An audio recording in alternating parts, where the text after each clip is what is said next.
tak semua orang ada cash berbanding dengan, ada orang ada jongkong banyak tapi cash tak ada. So dia kena liquidate kan fizikal dia untuk bayar zakat. Be option yang pilihan lah.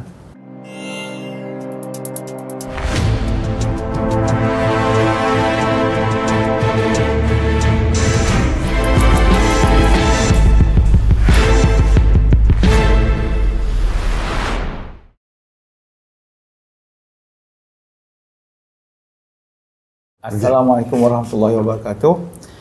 Kita dalam episod ketiga. Salam pengenalan dan selamat menonton podcast Logam Berharga.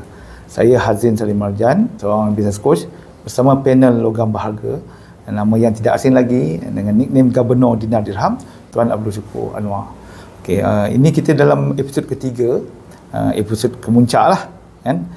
Di mana kita akan bincangkan tentang zakat dan wakaf logam berharga. Dipersilakan Tuan Syukur. Okey, waalaikumsalam Encik Azrin. Terima kasih jemputannya episod ketiga ni lah. Kita nak bincang pasal zakat sedikit kan.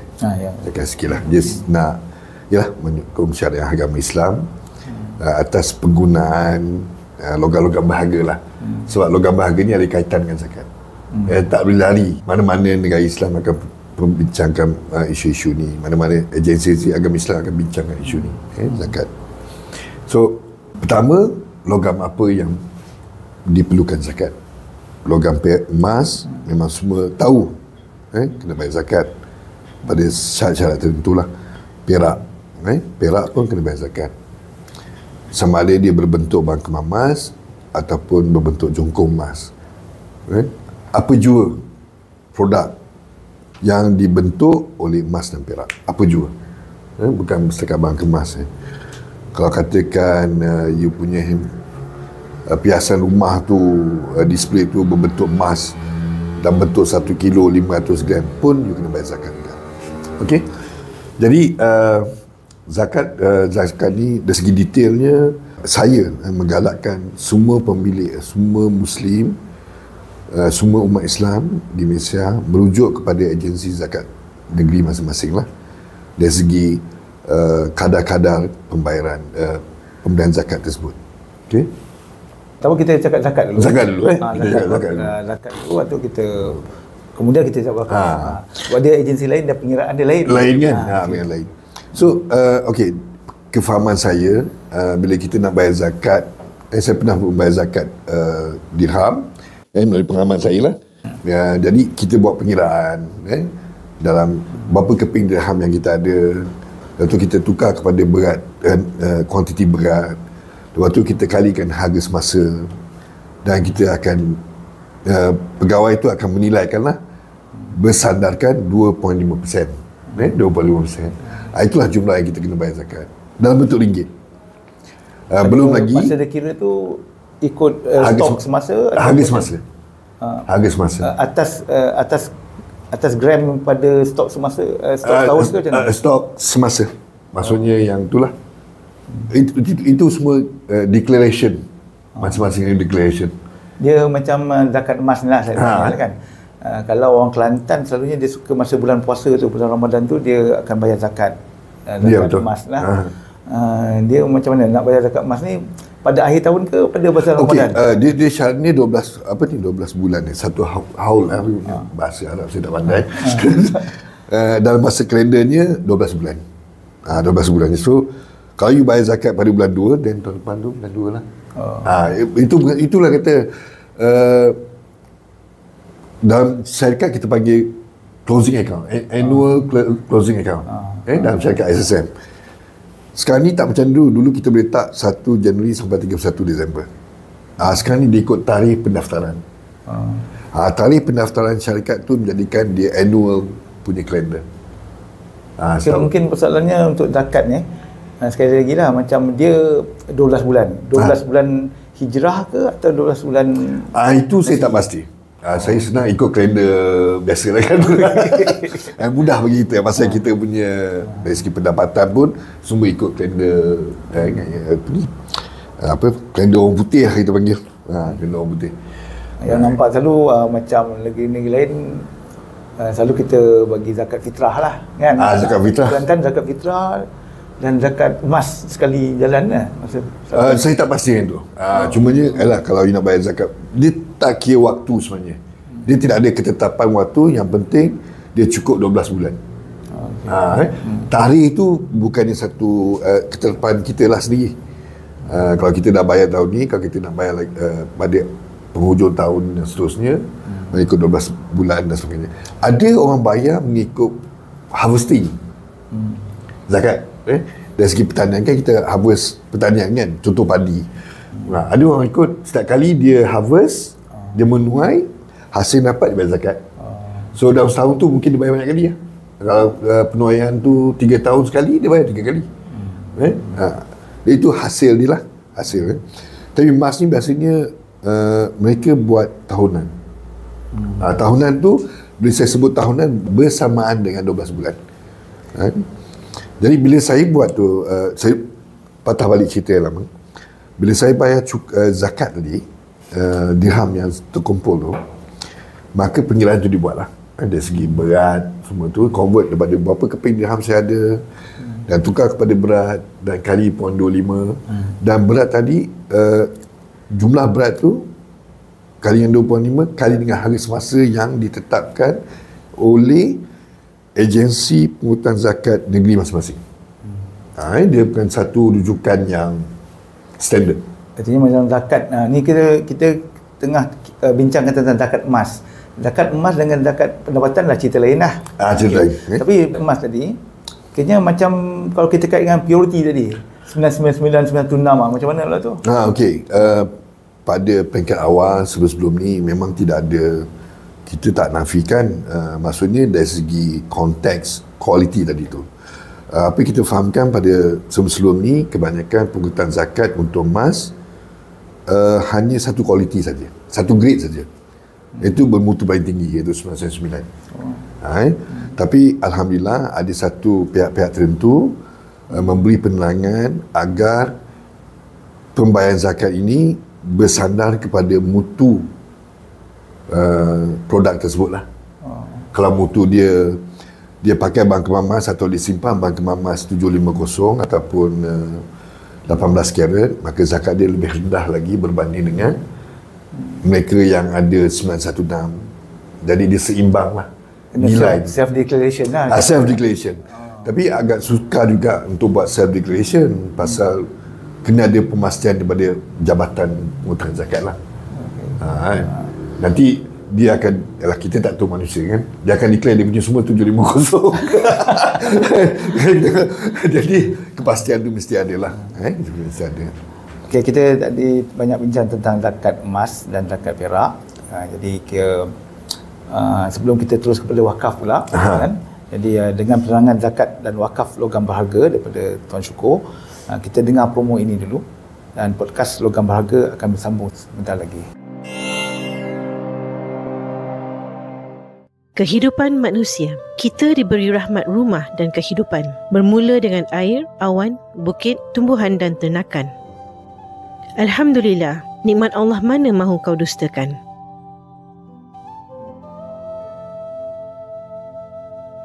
Pihak zakat dan wakaf menerima zakat wakaf emas perak. Ada yang terima ringgit Malaysia, ada yang terima dalam bentuk logam berharga.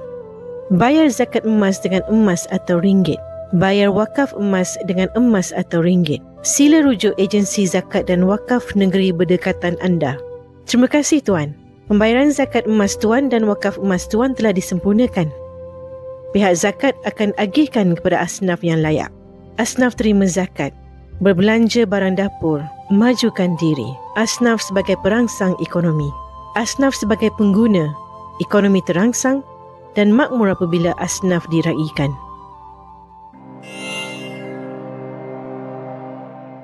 Terima kasih.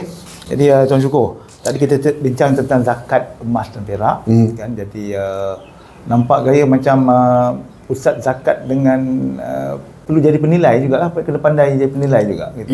Ya betul. Cuma saya nak tambah sikit sebelum kita rehat tadi tu, ada soalan. Bila kita bayar zakat emas dan perak ni, yang kita simpan bentuk fizikal, yang kita bayar bentuk ringgit. Kan? Saya berharap sangatlah kalau boleh bayar dalam bentuk fizikal. Kalau boleh lah, kalau boleh. Bentuk logam lah, bentuk logam. Bentuk logam lah, bentuk logam. Bentuk logam. Dan dari situ ada simpanan daripada majlis Kementerian Zakat untuk di-liquidate lah. Sebab apa? Tak semua orang ada cash berbanding dengan, ada orang ada jongkong banyak tapi cash tak ada. So dia kena liquidate kan fizikal dia untuk bayar zakat. Be option yang pilihan lah kalau boleh lah. Kalau boleh. Nampak macam kalau sekarang lah, kalau kita bandingkan dengan 2023 awal tahun, awal tahun 1 gram emas mungkin dalam 260 ke 280. Akhir tahun dah 300 lebih lah. Kan? Jadi macam kalau pusat zakat dengan pusat wakaf menerima emas dan perak, jadi harga tu naik lagi. Nampak dalam konteks itulah dari segi nilai tu kan. Tapi bagi saya kemudahan tu pencairan, jadi tak perlulah dia kena jual barang kemas dia untuk dapatkan cash untuk bayar zakat. Kalau boleh ambil zakat tersebut dalam konteks fizikal, kalau boleh mudah. Mudah itu. Mungkin saya tambah sikit macam alhamdulillah macam kita dalam buat wakaf lah sekarang ni. Wakaf ya, wakaf. Saya berpeluang untuk menyumbang wakaf emas ke Pusat Wakaf Pulau Pinang dan Pusat Wakaf Kedah. Dia orang terima emas saya bagi dinar, 1 dinar dekat wakaf Kedah dengan wakaf Pulau Pinang. Itu dia terima fizikal. Dia terima fizikal. Mungkin tuan boleh terangkan lagi. Jadi itulah agensi ini, 2 agensi berbeza. Satu pengutaran zakat, yang lagi satu tu adalah wakaf penerimaan kita panggil apa? Sedekah. Kata sedekah, paling mudah sedekah lah. Atau diwakafkan harta benda yang bersesuaian lah. So dia agensi yang 2 berbeza. Satu atas kewajipan dan satu atas yang sunat. Jadi wakaf ni kita boleh wakafkan sesiapa yang ada jongkong emas ataupun perak. Kalau katakan you nak zakat tu kewajipan, wakaf. Kata ada wakaf tak wajib. Wakaf tak wajib, dia sunat. Sunat dia satu kita panggil membantulah. Di mana satu biasanya bila kita nak wakaf satu benda tu, maksudnya kita tak ada pewaris. Jadi kalau kita bagi hak tu kepada agensi wakaf supaya dia boleh dimanfaatkan pada yang lain. Itu objektif dia lah. Ringkas dia objektif dia.